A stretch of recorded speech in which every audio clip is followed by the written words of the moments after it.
Pendant que les candidats à la présidentielle du 6 mai sont en quête de l'électorat, la communauté économique des États de l'Afrique centrale se prépare à envoyer une mission d'observation électorale au Tchad. Ce mardi, l'ambassadeur Gilberto Dapiedade Versimo, président de la commission de la CEAC, a eu une réunion avec le président de l'Agence nationale de gestion des élections, Amat Bachiré, pour préparer le terrain. Ambassadeur Versimo. Nous sommes en train de préparer la stratégie de déploiement de cette mission. Et ça a été l'objet de rencontre avec Monsieur le Président de Ange, qui a été ouvert, tellement ouvert que nous pensons que maintenant nous avons les éléments pour bien ficeler notre stratégie de déploiement de l'équipe. Cette mission d'observation électorale qui sera à N'Djamena et dans d'autres villes du pays dans quelques jours, Amat Bachiré est prêt à l'accueillir. Nous estimons qu'il est de notre rôle de donner une accréditation à la commission de la CEAC qui a une expérience dans ce domaine-là, dans les autres pays de l'Afrique centrale. Et donc, nous nous sommes donc entendus pour que, effectivement, que les choses marchent bien entre nous et que, de toutes les manières, nous avons demandé à ce qu'on soit en relation constante de travail pour que, effectivement, les choses puissent se dérouler correctement durant toute la procédure où ils seront à nos côtés. À l'instar de la CEAC, plusieurs d'autres organisations s'organisent aussi pour l'observation du scrutin du 6 mai prochain, alors qu'il ne reste que moins de 15 jours. C'est dans cette salle pleine à craquer que l'atelier se tient. Les experts de l'Agence nationale de gestion des élections ANGE qui assureront la formation pour mission de renforcer les capacités des agents des bureaux de vote en vue d'améliorer leurs connaissances sur la conduite des élections. Ceci pour marquer leur contribution à la tenue de cet événement historique. Par conséquent, la ville d'N'Djamena, à travers la déléguée générale du gouvernement Amina Kodiana, nourrit des attentes envers ces derniers. Je demande à tout un chacun de rester calme, de suivre cette formation dans une atmosphère de convivialité. N'hésitez pas à poser des questions. Parce que le jour J, vous serez seul devant les urnes, devant les électeurs. Peut-être que vous allez vous heurter à des difficultés. Donc, posez toutes les questions possibles. Nous attendons de vous une transparence. Être un membre d'un bureau de vote d'une élection présidentielle est un acte hautement citoyen. Les apprenants sont appelés à se rendre à l'évidence. La formation des membres des bureaux de vote constitue une priorité des priorités, voire une condition sine qua non pour la réussite du déroulement de vote. Car le bureau de vote, faut-il le rappeler, est le lieu par excellence de l'exercice du droit de vote de chaque citoyen. À elle seule, la ville d'N'Djamena compte 3085 bureaux de vote et renferme le plus grand électorat par ville du pays.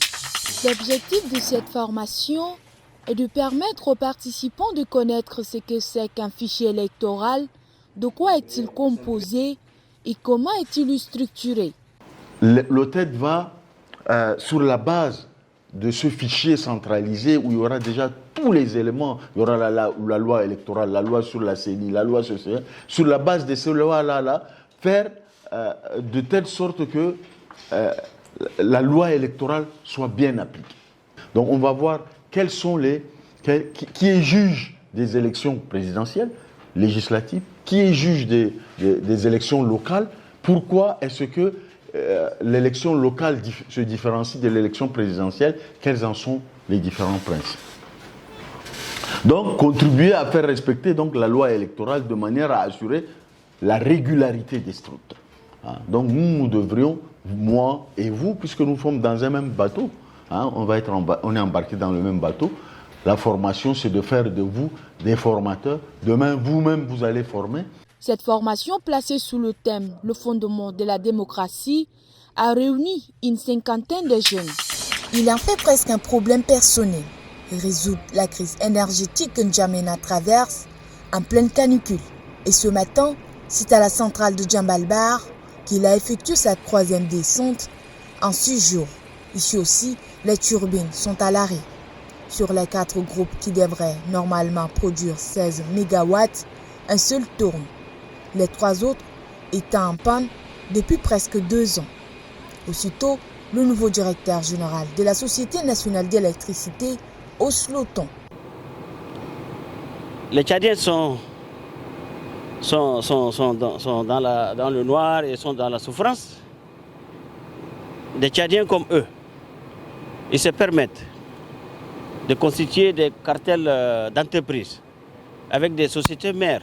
Ils prennent le monopole et ils prennent en otage la SNE.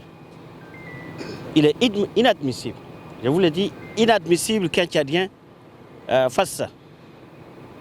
Je vais rappeler à ces commerçants véreux, à ces voyous en col noir, en col blanc, que celui qui touche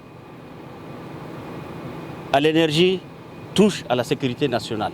Après la centrale de Djambalbar, le cap est mis sur le site d'Anda, situé à Mandiafa. Ici, la centrale photovoltaïque qui devrait produire 32 MW ne fournit que 8 MW, ordonnant l'exécution des travaux à 100%. D'ici, le directeur souhaite résoudre le problème énergétique dans les 3 prochains mois. C'est dans l'optique de renforcer la coopération et le partenariat entre le Tchad et la Hongrie que l'ONG Hongrie Helps poursuit sa tournée en faisant des dons, des médicaments, des premières nécessités pour soutenir les hôpitaux. Et ce matin, c'est le centre hospitalo-universitaire de référence nationale de N'Djamena que le 5e bénéficiaire. Donc, au nom de l'ONG Hungary Helps, on est très content d'être là aujourd'hui. C'est le 5e hôpital dans lequel nous intervenons, donc dans le secteur de la santé. Et nous sommes très contents de pouvoir venir en aide à la population tchadienne et au gouvernement tchadien. Une occasion pour le directeur général du centre hospitalo-universitaire de référence nationale de N'Djamena de saluer cette initiative qui a de soutenir le secteur de la santé. Je crois sérieusement et je crois la balle est dans notre camp pour mettre la chose en place, pour offrir nos besoins, dire voilà nos besoins et ensemble nous allons définir quelque chose de très important. Ce n'est que le commencement et le meilleur reste à venir. Merci beaucoup pour cette coopération et nous sommes demandeurs et je suis sûr qu'on va avoir l'oreille, l'écoute pour répondre à nos besoins. Cette remise des médicaments dans certains hôpitaux de N'Djamena vient renforcer le lien de la coopération Tchad-Hongrie. Envoyer le président du comité de crise en prison et ils auront le temps de faire tout ce qu'ils veulent. C'était ça la réaction des enseignants. Si le président va en prison, alors il n'y aura pas l'école au Tchad. Ça va être une grève sèche et illimitée. Mais lorsque le procureur a compris la situation, nous a déclaré, nous a envoyé, n'est-ce pas, à une audience en citation directe, alors ils sont tout de suite revenus à de meilleurs sentiments pour reprendre les cours jusqu'à attendre l'audition ou bien l'audience du 8 mai 2024. À 14h, il est difficile de ne pas remarquer de nombreux gens se réfugier sous les arbres pour échapper à une chaleur accablante. Sur la voie publique, peu de véhicules circulent et les piétons se comptent au bout des doigts d'une main. La température enregistrée ces derniers jours atteint les 46 degrés. Une véritable fournaise pour les N'Djamenois qui commencent à s'inquiéter. D'autres ont trouvé refuge ici, à l'espace vert de Sabangali. Avec la chaleur, tout ça, il n'y a pas l'électricité en tant que telle. Les conditions ne sont pas tellement favorables à la maison, au quartier. Raison pour laquelle les gens se réunissent ici. Et comme c'est un lieu calme, et on prend aussi un peu de l'air pur. Bon, à vie, la chaleur, Et ici, il y a tous les arbres, on vient, on reste sous les ombres, passer un peu de temps avec les amis, tisser des relations, tout ça. Les fortes chaleurs ne sont pas nouvelles au Tchad, mais cette année, elles semblent être extrêmes. Ce qui s'explique, selon les spécialistes, par le réchauffement climatique mondial. C'est devenu une routine, s'informer via les médias sociaux. À chaque instant, des milliers de personnes à travers le pays font défiler l'écran de leur smartphone à la recherche d'informations au détriment des journaux classiques. J'entre et je clique sur ce que je veux avoir l'information et on me donne les informations d'où je veux. Je préfère les réseaux sociaux pour pouvoir recevoir des informations et aussi être en relation ou être connecté avec les autres au monde, être connecté avec le monde.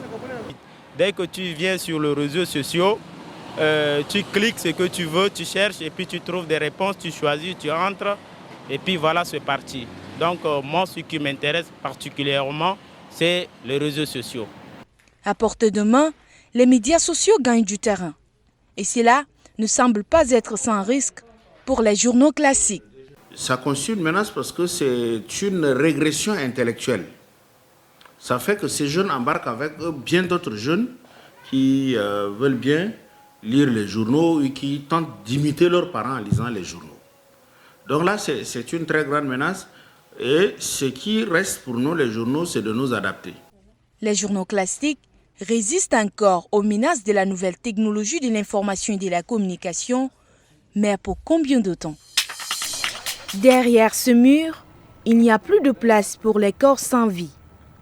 Depuis quelques jours, des parents sont obligés de rebrousser chemin avec les dépouilles de leurs proches. La raison est toute simple. La morgue de l'hôpital de référence nationale est pleine. La structure ne dispose que de 50 casiers alors qu'elle enregistre une forte demande en cette période de canicule. Bon, malheureusement, dans certains hôpitaux, les morgues ne fonctionnent pas. D'abord pour raison d'électricité. Vous savez que nous en souffrons ces derniers temps. Et puis, bon, la plus grande morgue qui existe au pays, c'est celle de l'hôpital ici. Nous avons 50 casiers. Notre morgue, c'est 50 casiers. C'est-à-dire que ça peut contenir 50 corps. Or, avec tout ce qui se passe avec cette canicule, notre morgue ne suffit pas. Nous avons beaucoup de cas de décès. Et puis, parallèlement à ça, les casiers sont occupés par des corps qui restent longtemps aussi. Sur la dizaine d'hôpitaux de la capitale, peu disposent d'une morgue. Mais aussi, le problème de délestage auquel N'Djamena fait face rend la conservation de corps quasiment impossible.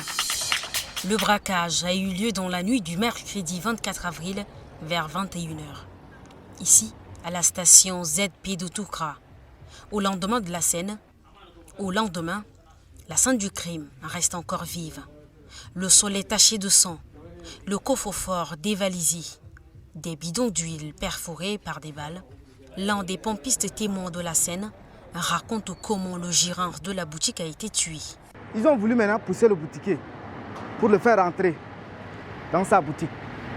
Et le boutiquier insistait à fermer aussi la boutique pour ne pas aussi les laisser entrer.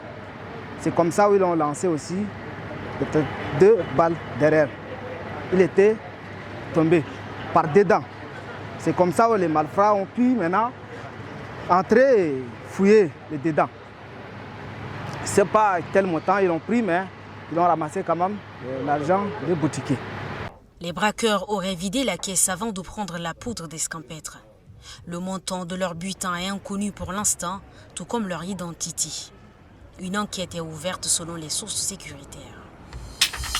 Dans ce quartier de N'Djamena, en plein cœur de la ville, l'eau est coupée depuis des semaines. Et même lorsqu'elle est disponible, il faut être plus que patient pour remplir un plein seau. Ou alors envisager une autre option, recourir à l'eau de forage. Il y a de cela un bon moment, qu'avoir de l'eau est un parcours de combattant. Nous sommes obligés d'acheter de l'eau. Sans l'eau, nous sommes rien. L'eau, c'est la source de vie, dit-on. C'est vraiment lamentable. Tu as une personne malade à tes côtés et lorsqu'elle demande de l'eau, par exemple, il n'y a pas. Tu vas faire comment? C'est pas normal.